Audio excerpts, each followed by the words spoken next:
120년이 되리라 하시니라. 여기서 120년 그것을 따가지고 덤의 인생 120년 이렇게 지어봤는데요. 그들의 날은 120년이 되리라.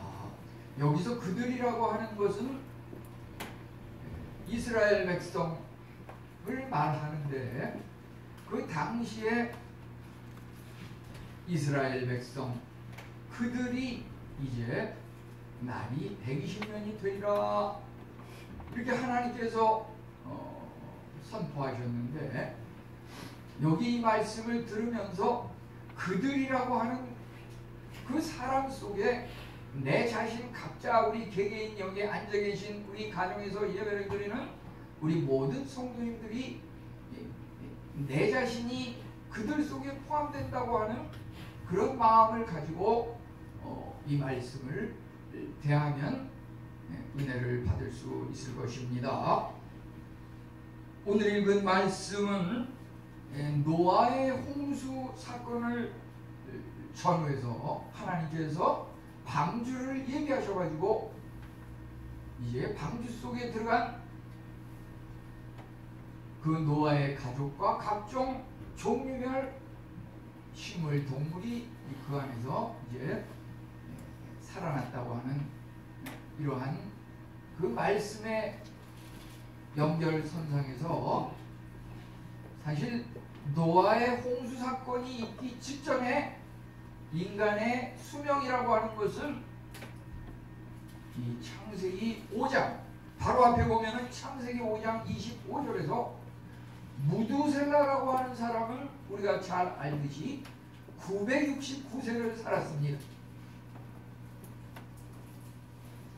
그 노아의 방주 사건 이전에 인간의 수명은 900살 넘은 사람이 많았고 실제 그 1000살에 가깝게 이렇게 살았던 것입니다.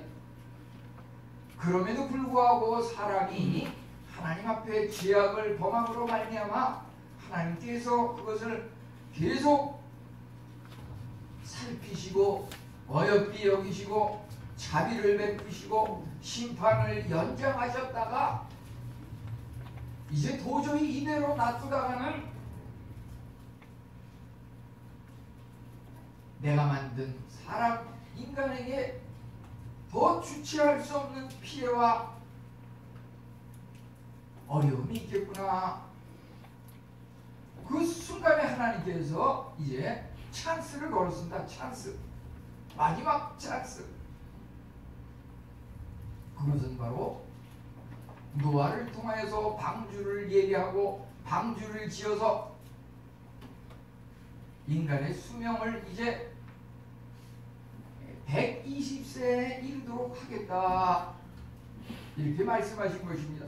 이제 이 방주 노아의 사건을 계기로 해서 그 전에는 1000살 가까이 살던 이 인간의 수명이 이제 100살 전으로 갑자기 줄어들었습니다. 인간의 죄 때문에 그렇습니다.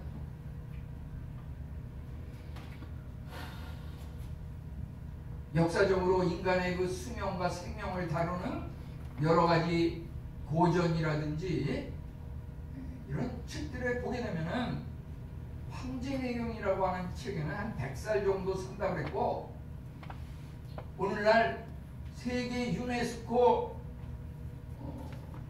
문화 서적에 등재가 된 이 동의보감이라고 하는 책에 보게 되면은 중국 한나라 때의 괴경이라고 하는 사람이 120살이 되도록 몸이 건강하였다 이렇게 기록이 되어 있습니다. 성경에서는 모세오경을 지은 이 모세가 마지막 그 신명기에 보게 되면은 120살이 되었을 때 눈이 흐리지 아니하고 기력이 쇠하지 아니하였다 이렇게 기록하고 있습니다. 이 근래에 와가지고 현대인 중에서 가장 오래 장수한 사람은 몇 살인지 아십니까?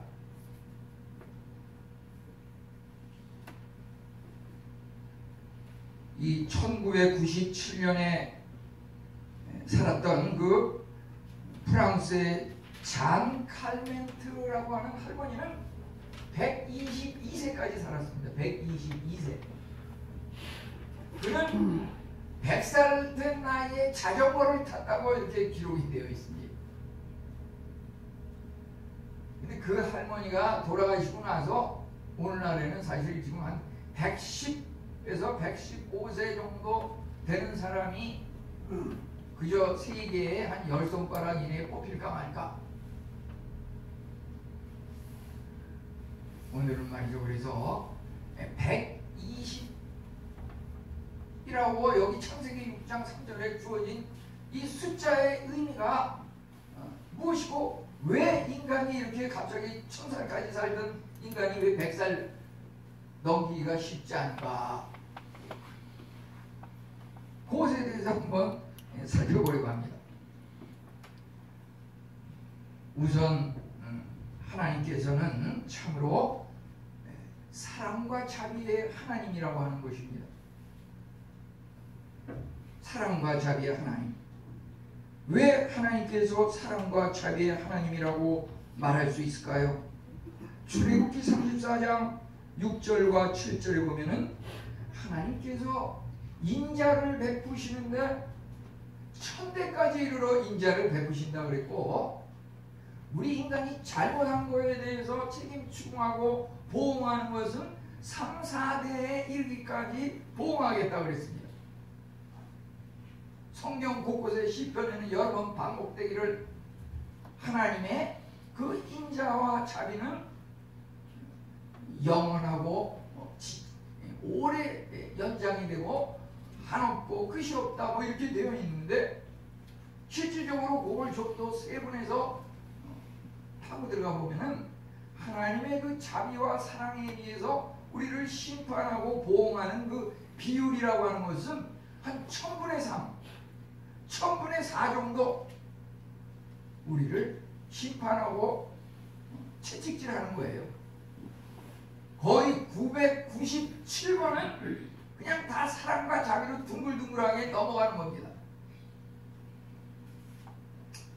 그래서 하나님은 사랑과 자비의 하나님이다. 여기서 보면은 오늘 읽은 말씀 중에 하나님의 영이 함께 하시리라 또는 함께 하지 아니하리라 이렇게 말하고 있는데, 하나님의 영이 함께 한다고 하는 것은 하나님의 성령님이 함께 한다는 말입니다. 영이 함께 한다고 하는 것은 우리로 하여금 인간이 계몽하게 하고 진리를 깨닫게 하고, 그 진리를 깨달은 그 즐거움과 기쁨으로 인하여서 참으로 성취감을 느끼는 그러한 빛을 우리에게 준다고 하는 것입니다. 우선 하나님께서 인간을 창조하실 때에 하나님은 인간과 협약을 맺으시고 합의하셨습니다. 그러한 하나님과 인간 사이의 그 합의, 협약, 이러한 것들은 말씀을 통해서 조건적 언약, 무조건적 언약, 우리가 이렇게 이야기하고 있는데요. 여호수아 1장 8절, 9절 이런 데 보게 되면 너희가 이 율법책을 주야로 묵상하며 그 가운데 기록한 대로 다 지켜 행하면 내가 평탄하리라, 너희들이 형통하리라. 그것을 갖다가 말이죠, 하나님의 말씀을 아침 저녁으로 묵상하고 그것이 이런가 하여 깊이 생각하면서 지켜 행하면 모든 것이 살살 술술술술 풀려가지고 다 형통한다고 이렇게 기록하고 있습니다. 이어서 1장 9절에서는 강하고 담대하라, 내가 명령한 대로 지켜 행하면 강하고 담대하라, 네가 어디를 가든지 내가 너와 함께하리라. 하나님의 영이 함께한다고 이렇게 말하였습니다. 우리가 예를 들어서 2022년 같은 때 이러한 말을 좀 더 실감나게 적용을 하면 어떻게, 여호수아 1장 9절 강하고 담대하라. 우리는 금년 같은 때는 그 앞에다가 말이죠, 호랑이처럼 강하고 담대하라. 우리 한번 다 같이 해보겠습니다. 이민년 호랑이 해라고 그러는데 호랑이처럼 강하고 담대하라. 우리 하나님 말씀이 우리에게 이렇게 다가오면 좋겠습니다. 강하고 담대하라. 여호수아 1장 9절에서 그리하면 내가 어디를 가든지 너와 함께하리라. 이것이 바로 하나님과 인간 사이의 협약인 것입니다. 그런데 하나님께서 말이죠, 이렇게 말씀하시는 것은 그것이 무한정 계속 그렇게 또 얘기하고 또 얘기하고 반복해서 이야기하는 것은 아닙니다. 노아의 홍수 전까지는 1000번 정도까지 이야기했어요. 하나님께서 새해를 계속 주면서 너 내 말 잘 들어? 그러면 너와 함께해서 너의 모든 일이 형통하고 술술술술술술술 잘 될 거야. 이렇게 약속을 하셨는데 노아의 홍수가 지나면서 이제 오늘 말씀 읽어보면은 120번까지 그렇게 해주겠다 그랬죠. 120번까지. 그러니까 우리가 새해가 와서 좋은데 말이죠. 작년에 왔던 새해가 또 왔구나. 내년에도 또 오겠구나. 물론 맞지만 말이죠. 한 해 한 해를 맞이하면서 그 의미가 무엇인가? 그것이 말이죠. 1000번 만번 계속 오는 1월 1일은 아니라고 하는 것입니다. 우리 인간의 생명과 수명이라고 하는 것은 오늘 읽은 말씀대로 120번 너에게 새해를 주마 이렇게 약속하셨어요. 그 120번의 새해가 왜 주어졌는가? 우리를 구원하시기 위해서 주셨습니다. 이 120번의 새해 중에서 그 기회에 우리의 뭔가 이유가 있는데 그 잘못된 이유를 깨닫고 하나님 앞에 올바로 쓸 때 너를 하나님 나라로 구원하겠다. 이 땅에서는 120번이지만 이제 하나님 나라에 가서 천년왕국의 시민으로서 그때 가서 다시 한번 1000년을 살게 하리라. 그 아담의 에덴 동산에 있었던 그 낙원을 다시 한번 회복시키리라. 이렇게 말씀하고 계시는 것입니다. 하나님께서는 끊임없이 때때로 우리 인간과 함께 노력하고 계십니다. 우리가 참으로 하나님이 우리와 함께 하심을 어떤 때 깨달을 수 있을까요? 우리가 말이죠. 우리가 행하는 일들에 대해서 야, 이거 내가 잘못됐구나. 내가 죄를 지었구나. 이런 깨달음이 있는 것이 성령님의 은혜라고 하는 것입니다. 성령님이 함께하지 않으면 전혀 이런 깨달음이 없습니다. 그냥 죄를 지어도 다 세상 사람 다 그렇고 그런 거죠. 관행이죠. 우리 이렇게 대충 넘어갈 수 있습니다. 우리가 예를 들어서 예수 그리스도 한 분만이 내가고 길이요 진리요 생명이니 나로 말미암자고는 아버지께로 올 자가 없느니라고 말씀하시지만은 우리는 세상적인 육의 몸을 입고 있는 상태에서는 그리스도 외에 어떤 다른 방법, 세상 사람들이 주위에서 이야기하는 그 어떤 방법이 나를 구원하고 행복하게 하리라고 하는 그런 유혹에 빠져가지고서 그것에 홀려가지고 따라가게 돼 있습니다. 그런데 계속 그렇게 따라가다가 성령님께서 계속 함께하지 않고 그대로 놔두면 거기서 고꾸라지고 멸망하고 마는 것이고, 하나님께서 함께하셔서 그 영이 깨달음을 주시면 거기서 다시 돌이켜서 회개하고 하나님 앞으로 돌아오는 것입니다. 우리 인간의 본성이라고 하는 것은 배나무에서 배가 열리고 사과나무에서 사과가 열리듯이 아담나무에서 아담의 후손은 아담의 그 죄인과 같이 우리 인간도 죄인일 수밖에 없습니다. 그래서 제2아담 예수 그리스도를 통하지 아니하고는 죄가 의인으로 바뀔 수 없는 것입니다. 참으로 우리가 이제 지난 주간에 12월 22일 동지를 넘기고 동지달을 넘겼습니다. 1년에서 가장 긴 밤이 긴 그 시간 날을 지나면서 이제 다시 밤이 짧아지고 해 뜨는 시간이 길어집니다. 저 산꼭대기 쌓인 눈이 조금씩 녹아내리면서 그 물이 강과 바다로 모이게 됩니다. 그 칠흑같이 어두운 밤하늘이 조금씩 환해질 수 있는 것은 태양이 비춰주는 그 빛에 의해서 반사가 돼서 밝아지는 것입니다. 인간은 본래 악할 수밖에 없습니다. 어떻게 해서 우리가 선할 수 있을까요? 선이라고 하는 것은 인간에게서 오는 것이 아니라 오직 하늘에 계신 하나님으로부터만 그 셈이 기원하는 것입니다. 모든 선한 것이 하나님의 영으로부터 진행된다고 하는 것입니다. 하나님은 이처럼 사랑과 자비가 뛰어나시지만 우리 인간은 하나님께 대하여 끊임없이 대항한다고 하는 것입니다. 그래서 이 중간 과정이 우리 지금 살아가는 삶일진데 그것은 바로 성령 하나님과 우리 육을 입은 인간 사이에 끊임없는 투쟁이 있다고 하는 것입니다. 그것을 여기서 영과 육체의 적대감이라고 이렇게 소제목을 적었습니다. 사람과 함께 하나님께서 노력하시고 어떻게 해서든지 우리 인간을 바로되게 하려고 애쓰시지만 우리 인간이 하나님을 거역하고 대항하고 저항하게 되면 하나님께서 끊임없이 사랑과 자비로 이끄시지만 그것도 한계가 있다고 하는 것입니다.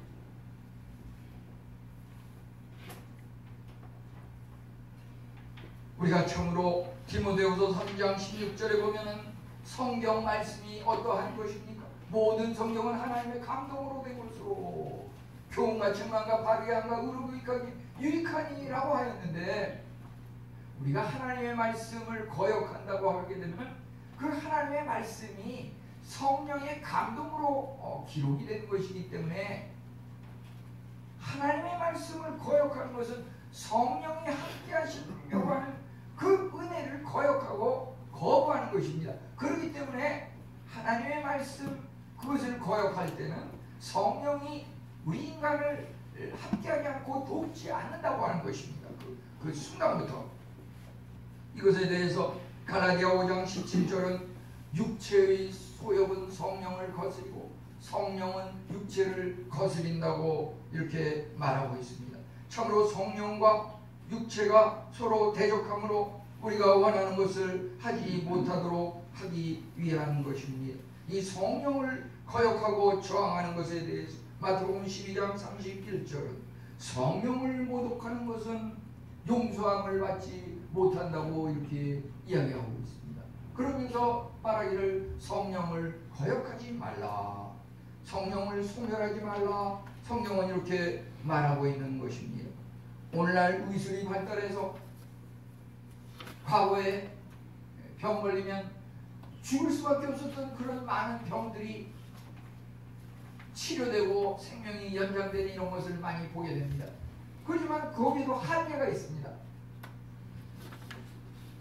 예를 들어서 암에 걸린 사람이 한 군데만 암이 걸렸으면 수술을 해서 잘라내고 없애버려서 수명이 연장되지만은 예를 들어서 뒤늦게 발견했는데 보니까 그 암이 2군데 3군데 퍼져 있는 경우, 그래서 아무리 수술을 잘하는 의사도 포기하고 고개를 설레설레 흔들면서 손을 놓을 수밖에 없습니다. 부모님이 자녀를 교정하고 바로 잡으려고 하지만 거기에도 한계가 있습니다. 어느 순간에 가서는 손을 들고 가는 경우도 있습니다. 도저히 이길 수 없다, 자녀를. 이런 경우가 있을 수 있는 겁니다. 하나님도 물론 전능하신 하나님이고 자비와 사랑이 무한하시지만 성령님께서 끊임없이 우리에게 함께 하시려고 도움의 손길을 뻗치지만 내가 문 밖에 서서 두드리노니 마문을 열고 나를 영접하면 내가 그에게로 들어가 그로 더불어 먹고 그는 나로 더불어 먹으리라. 하나님께서 우리 안에 들어오셔서 우리의 모든 것을 주관하시고 도우려고 원하시지만 우리가 그것을 전혀 듣지 아니하고 문을 꽉 닫고 그 치료의 손길을 거부하면 하나님께서는 더 이상 우리 안에 들어올 수 없는 것이고 더 이상 성령님이 함께 하심으로 말미암아 우리에게 주어지는 온전한 그 형통함이 중지될 수 있다고 하는 것입니다. 참으로 하나님을 거역한 성령님을 거역한 그러한 기록에 대해서 성경은 마태복음 23장 34절로 7절에서 창세기의 그 인류 최초의 살인자 그 가인이 아벨을 죽임으로 아벨의 그 피가 땅에 퍼지면서 땅이 그 피를 호소한다고 하였고 이제 사가랴의 피까지 땅 위에 흘린 의로운 피가 너에게 돌아가리라. 성령을 거역한 자들의 행위는 선지자들을 죽이고 파송된 자를 돌로 쳤고 그들은 참으로 암탉이 새끼를 날개 아래 모음같이 내 자녀를 모으려고 한 적이 몇 번이더냐. 참으로 하나님께서 끊임없이 그들을 예레미야 7장 13절은 새벽부터 부지런히 말하여도 듣지 아니하였고 우리 교육자님들이 이것이 결코 직업의식에서 그런 것은 아니라고 생각이 됩니다. 심지어 차를 타고 피곤한 몸에 사고의 위험도 무릅쓰고 1년 눈이 오나 비가 오나 마당 않고 새벽에 와서 말씀을 전하고 기도하는데 성도님들은 전혀 반응이 없어요. 이런 것은 결코 우리 성도님들에게 부담을 주려고 하는 것은 아닙니다.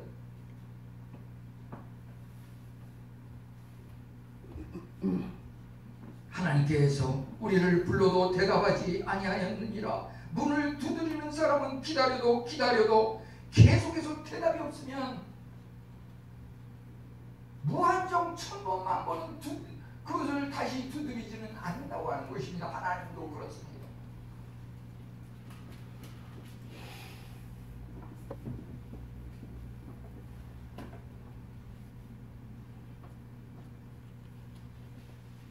우리 그 공동 카톡이라 그래서 이 숫자가 불과 몇 명 안 되지만요. 그렇지만 한 영혼이 천하보다 귀하다고 하는 것이 성경 말씀에 마태복음에도 나오는데요.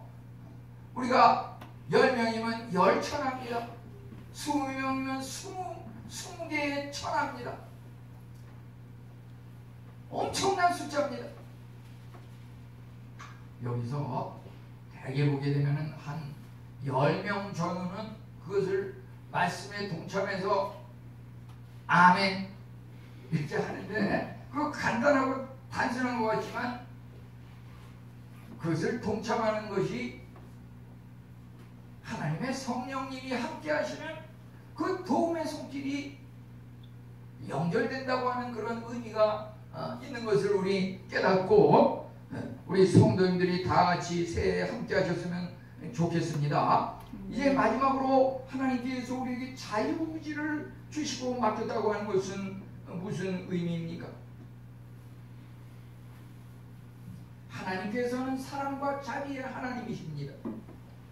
그렇지만 우리 인간은 하나님에 대해서 끊임없이 저항하고 대적하고 반항하였습니다. 이제 그러한 현상들이 한마디로 요약할 때 무엇이고 우리는 앞으로 어떻게 대처하며 나아가야 할 것인가 라고 하는 것에 대해서 우리는 자유의지라는 개념을 이해해서 그것을 올바른 방향으로 이끌어야 할 것입니다. 하나님께서 충분한 가르침과 권유와 경고를 계속해서 하시지만 믿지 않는 자들에 대해서 어느 순간에 가서는 그 영을 철회하고 그대로 내버려 두신다고 하는 것입니다.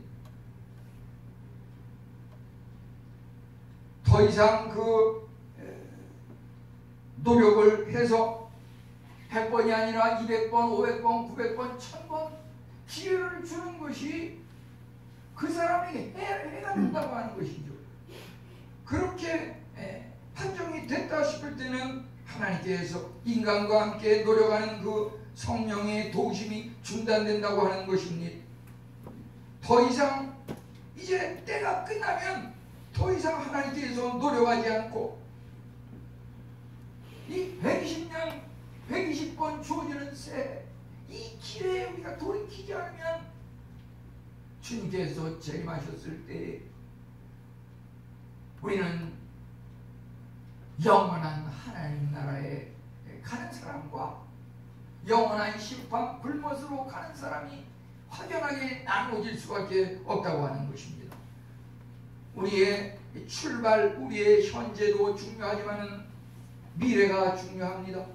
우리는 사무엘상 15장 23절에 사울왕의 그 일대기를 통해서 보게 되지 않습니까? 사무엘은 사울왕에게 말하기를 왕이 여호와의 말씀을 버렸으므로 하나님도 왕을 버려. 하나님의 성령이 사울왕의 초창기에 함께 하셨던 그 성령이 사울왕을 떠남으로 이제 그 순간부터 사울은 악령에게 사로잡혀서 왕의 자리를 떠나게 되고 죽음에 이르게 되는 것을 우리는 성경을 통해서 보게 되지 않습니까? 이것은 처음으로 장자의 명분을 팔았던 그 에서에게서도 또 국가적으로 이스라엘 백성들을 통해서도 시편 81편은 이스라엘이 나를 원치 아니하였도다. 그들이 내 소리를 듣지 아니하므로 그의 마음을 완악한 대로 내버려두고 임의대로 하도록 내버려뒀다고 말하였습니다. 이 영적인 수태, 하나님께서 함께하지 않는다고 하는 것은 무엇입니까? 우리들 각자는 한 사람 한 사람이 인간입니다. 인간은 무엇입니까? 인이 아니라 인간입니다. 인은 나 홀로 존재할 수 있지만 인간은 사람과 사람 사이에 섞여서 어울려서 공동체를 이루면서 살 수밖에 없다고 하는 것입니다. 짐승도 그렇습니다. 소가 쟁기를 갈고 밭에 나가서 일하는데 혼자서 일하는 경우도 있지만 제대로 된 일, 큰 일을 할 때는 두 마리의 소가 같이 이렇게 끈을 묶어가지고 같이 일을 하게 된다고 하는 것입니다. 그럼 왜 그렇습니까? 한 마리의 소가 참으로 힘들고 어려우면 그 옆에 있는 소가 그 쟁기를 대신 짊어집니다. 그러므로 목표했던 그 일을 달성하게 되는 것입니다. 예수 그리스도와 우리 성도의 신앙생활이라고 하는 것도 그렇습니다.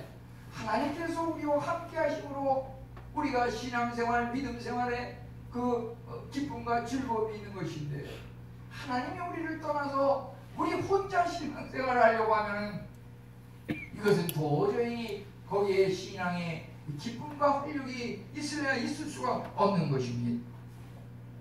참으로 하나님께서 사울을 떠났을 때 그의 종말이 어떠하였습니까?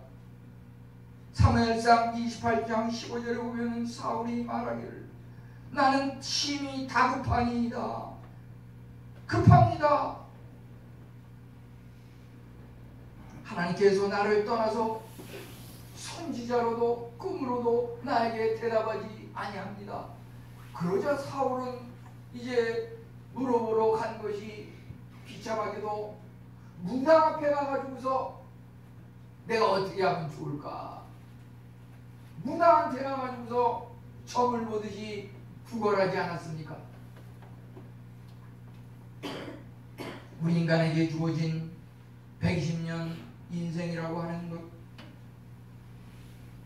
노아 홍수를 전후해서 하나님의 영이 사람과 함께 하지 아니하겠다고 하는 그러한 선포가 있었습니다. 하나님께서 참으로 그 노아 홍수 전에는 천년에 가까운 세월을 주었지만 노아 홍수를 계기로 해서 왜 100세까지 갑자기 줄어들었습니까? 사랑과 자비가 풍성한 하나님께서는 우리 인간에게 일단은 끊임없이 사랑과 자비를 베푸십니다. 우리는 그래서 천지를 창조하신 창세기에서 이어지는 두 번째 출애굽기라고 하는 것, 애굽에서 종되었던 이스라엘 백성을 출애굽시켜서 노예와 종의 신분에서 이제 자유자의 몸으로 해방을 시키셨습니다. 출애굽의 하나님, 홍해바다를 갈라서 애굽의 군사를 멀리하고 홍해바다를 건너서 해방시키고 구원시키신 그 하나님께서 그 이후에도 광야 생활과 가나안 목지에 이르는 그 과정 끊임없이 하나님께서 함께하였지만 이스라엘 백성은 어떠하였습니까? 출애굽의 하나님, 은혜의 하나님을 잊어버리고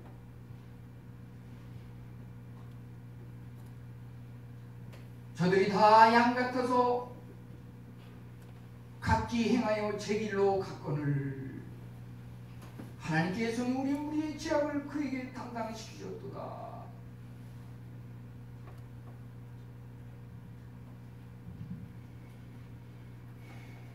애굽의 그 종살이 노예살이 힘든 그 생활에서 탈출시키셨다.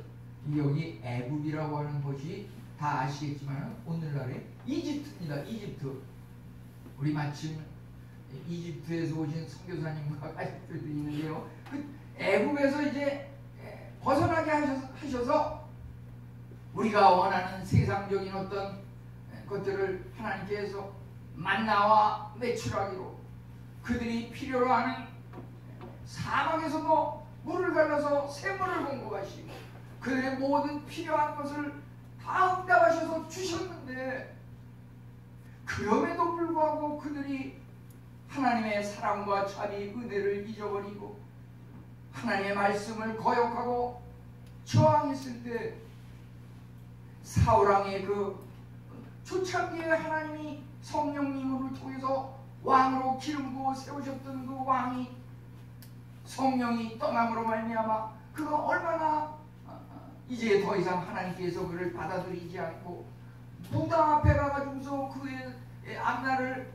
굿하듯이 점치이란 비참한 생활로 추락하게 된 것을 우리가 보게 되지 않습니까? 우리는 참으로 이제 120년이라고 하는 것이 창세기 6장 3절에 나와 있는데 우리는 참으로 우리 각 나라의 선진국, 후진국 이러한 것을 구별하는 방법 중에서 영아 사망률이라고 하는 것이 있습니다. 영아 사망률. 그것은 뭐냐면은 아기가 임신 중에 출산하면서 의술이 발달하지 않다 보니까 죽어버리는, 세상에 태어나지도 못하고 죽어버리는 그 아기들 얼마나 많은지 알 수 없습니다. 우리가 참으로 이 땅에서 또 죄로 말미암아 죽을 수밖에 없었던, 이미 죽었던 우리가 숨쉬며 밝은 태양을 아침마다 바라보며 활동하고 기도하는 이것이 얼마나 큰 선물입니까? 우리에게 하나님께서 주신 덤의 인생이 아닙니까? 이 기회는 참으로 천번 만번 계속 우리에게 주어지는 것이 아니고 길게는 120번까지 하나님께서 주시겠다고 이렇게 오늘 6장 3절 말씀을 통해서 말씀하고 계십니다. 우리 이 기회를 놓치지 말고 120번 주어지는 이 새해 1월 1일 첫 주, 1월 2일 첫 주, 이러한 날을 맞이하면서 특별히 금년 2022년은 각별한 은혜의 한 해, 지금까지는 도저히 내가 깨닫지 못하였던 그 하나님의 긍휼하심을 받지 못하였던 사랑과 자비를 깨닫지 못하였던 그 과거의 날들을 이제 청산하고 하나님께서 우리에게 자유의지를 주신 것은 네가 따르든 안 따르든 그것까지는 내가 억지로 강제로 하지는 않겠다. 그렇지만 너의 그 행동 선택에 대해서는 네가 책임을 져라. 우리가 하나님 앞에 덤으로 주어진 이 120년의 이 세월 속에서 우리가 참으로 이 기회 동안에 하나님의 구원과 영생을 깨달으며 또 우리 주위에 많은 죽어가는 심령들을 하나님 앞으로 인도함으로 말미암아 다니엘 12장 3절 말씀처럼 많은 사람을 하나님 앞으로 인도하는 자는 저 하늘의 별과 같이 빛나리라고 하는 빛난 인생, 그것이 영적인 스타의 삶이 아닙니까? 우리 성도님들 모두여 은혜가 충만하시기를 축원합니다. 하나님 감사합니다. 덤의 인생으로